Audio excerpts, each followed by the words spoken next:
Okay, folks, Andrew Bolbros here. Well, we now know who our running back coach is. This gentleman right here. My brother James did a video on him, Keel McDonald, yesterday. So check that out if you haven't checked it out. So I'm going to add a little more to that. I want to talk a little bit more about the current running back room we have now, who we do sign back potentially, at least who I would like to see the Chargers sign back. And then talk more about the free agent market as far as running backs are concerned, right? Just because I do think it's a really important conversation now that we know the scheme we're going to be running underneath Greg Roman, and we know it's going to be a run first offense. Now we know our running back coach.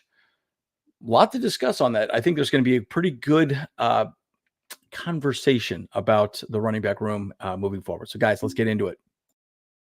I'm Derrick Henry. You watching the Boat Bros podcast? Let's do it!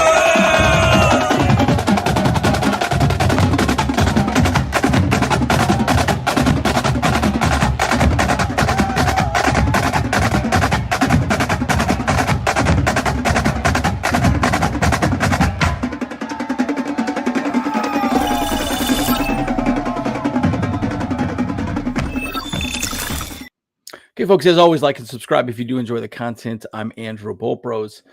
So, a lot to discuss on this, right? Again, I really, truly do believe this is a great hire. I think he's going to fit in very well. Clearly, he understands the system and knows the system very well that Greg Roman's going to be asking for. And again, it's really gap and go, guys. I mean, it's last year underneath Kellen Moore is really more of a zone read type of run game, very simple, just find the hole and make it happen. But there's a very particular type of running back that works well in the system that we're moving to, guys. And so I'm going to frame my entire discussion around that, right? And I think that's really what we're going to see here from Keel McDonald. We know what type of running back works underneath that system. Now, again, so the question is, does Austin Ekeler work underneath that system? I would say the answer is no. He's more of a finesse back. I think there's power backs and there's finesse backs. Again, he's more of a finesse back, right? I really have always kind of considered Austin Ekeler more of a wide receiver. He's a hybrid wide receiver and a running back, right? So you kind of want more of a gap and go guy, right? And that's not really Austin Ekeler's game. So I don't think we're going to re-sign him. Just so you guys know, just give you an example of what he's asking for, at least what Sport Track is suggesting he should get paid is 3 years. Around $22 million. It's about $7.48 million per year, something like that, with incentives. So he's considered to be the number 10, number 9 or 10 highest paid running back in the league. Now, again, he had an offseason last year. We all know that. He had some injuries. Age just kept catching up to him. He's around 30 years old at this point, right? So a lot to discuss on that. Do we re-sign Austin Ekeler? What are your thoughts on that? I know there's been some conversations that Jim Harbaugh would like to sign him back, but what are your thoughts? I want to hear your thoughts on this. Again, this video is really, I want to get your opinions on it moving forward. So, guy, do you think we should re-sign is Joshua Kelly. Now, again, I made a comment about the run scheme that we're running, gap and go. He's a gap and go running back. Okay, that's what he is. He's really not that shifty guy. He's a lot bigger than a lot of people think. We could re-sign him dirt cheap. You know that. I know that. Hell, he knows that, right? But you could sign him for a 1-year deal, adds depth to the running back room. I like him. I like re-signing him. I think he will be completely fine. And again, if the offensive line can open some gaps like they're supposed to and actually run the ball correctly and help this gentleman run the ball, we will be completely fine. And another person we could talk about is Isaiah Spiller. Again, Isaiah Spiller, we all know he's a rookie, hardly any field time, as you know, and as I know. I think he will fit the system fairly well.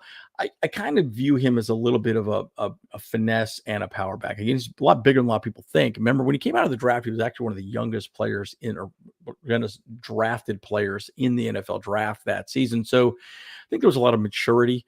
I think he's only 22, maybe 23 now. So he's still very young, right? So he has a lot of tread left on the tires and hasn't been given a shot, right? So Josh Kelly, Isaiah Spiller, I think would be some good 2 younger running backs that I think we could have and do very well with moving forward.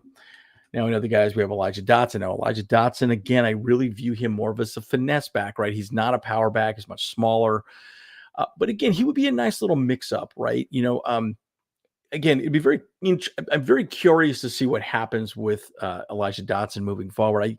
I could see him having some success underneath this system, but he's not a power back. Okay. So I want to get your thoughts. Okay. Who do we sign? Do we re-sign Josh Kelly? Does Isaiah Spiller get more touches? What do you think happens with Dotson moving forward? Do we re-sign Austin Ekeler? I want to get your thoughts on that moving forward.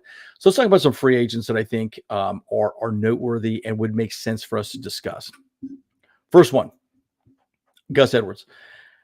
I like Gus Edwards a lot. Okay. I think he is a very good running back. Now, I do not think the Ravens will let him walk, right? Because you could probably sign him pretty cheap. I do think most likely the Ravens re-sign him. Rumor is he wants roughly 3.6, maybe $4 million. We may just outbid what the Ravens are going to offer him and just say, hey, man, we want you for 4 or 5, something like that. But he had a great season. Guys, not bad. I mean, he's 29, getting older. So there's not a ton of tread left on the tires. But again, he had 198 carries, about 810 yards, 13 touchdowns. He was a very good running back. Very, very good for the Ravens. So I suspect he'll probably be back with the Ravens, but if not, I think he's somebody we could go after. I really like him. I think he would be again, he knows the system. Guys, he knows the system, right? We're Ravens West. We know this. So, I like the thought of bringing him in as a veteran presence, add him there with Josh Kelly. Hey, he'd give him some pointers, some tips. Hey, this is what you need to do, yada, yada. He fits well, right? And I think that's what I like about him. Now, the other guy is JK Dobbins, right? Again, he's had some injury issues. We all know 2021, 2022 were not good seasons for him. Did not have a good 2023. I think there were some major problems. But again, you could get him very cheap, right? So let's say we don't get Gus Edwards. J.K. Dobbins most likely will be on the market. You could probably sign him very cheap, very, very cheap. We're talking literally 2 years, $4.3 million, right? So that's what it's projected on Sport Track right now. But it does look like the Chargers might want to pursue both of these running backs. Now, I in a perfect world, I would like to see both of them.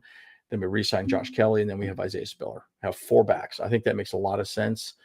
And then keep Elijah on the practice squad, right? So it'll be very interesting to see what plays out with that moving forward. And who knows, right? I think there's a lot to be said about that. But what are your thoughts on the 2 Ravens running backs? Gus Edwards, J.K. Dobbins. Should we go after them? Should we not? What are your thoughts? I want to hear your thoughts on that for sure. Okay, so another guy that I think we could go after, my brother talked about this quite a bit yesterday in the video, Zach Moss. Now, we all know that he has a connection with our new running backs coach at Utah.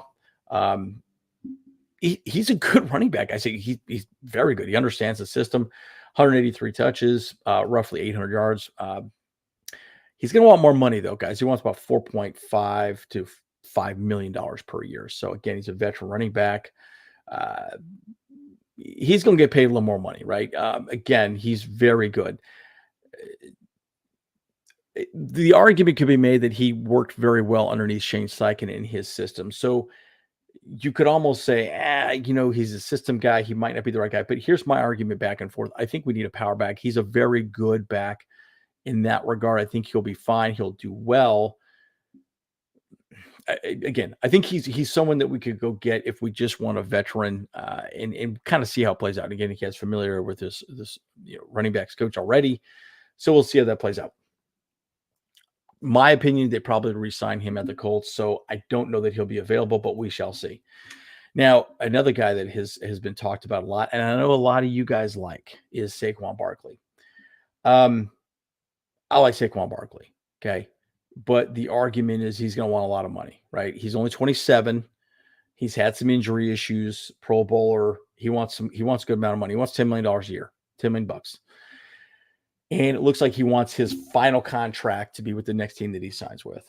And my assumption is he wants to go with the team that he does believe is going to give him a Super Bowl. That's what he wants. Now, here's the thing. Right now, the Ravens are projected to get Saquon Barkley. I think he's really the guy that I believe the Ravens are going to go after. So, again, going back to Gus Edwards and J.K. Dobbins, I think there's some conversations around that. Now, again, whatever happens, I'm hearing people talk about Saquon Barkley coming to the Chargers. Again, we're in a bit of a salary cap situation, right? I think we need to free up some money. We got to figure some things out with that. Now, so the question is can we afford him?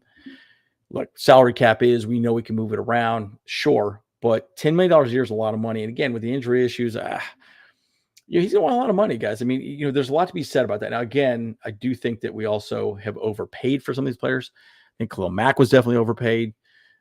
Obviously, I mean, anyways, I think we got some money problems, right? So moving forward, I think that's going to be a bit of an issue. Now, another guy that I really like, most likely only going to have 1 year left, probably in his NFL career, is Derrick Henry. Now, again, he fits this system perfectly. Okay. He proved that he is a perfect running back for the system underneath the Titans. 30 years old, though, folks. 30 years old. We all know running backs at that age, they don't last, right? But Derrick Henry is an absolute monster in the gym. If I had to choose between Saquon Barkley or Derrick Henry, I think Derrick Henry is probably the guy. Because, again, he's only going to really want about $10 million, okay? And the argument could be made. You could say, Derrick, we want you.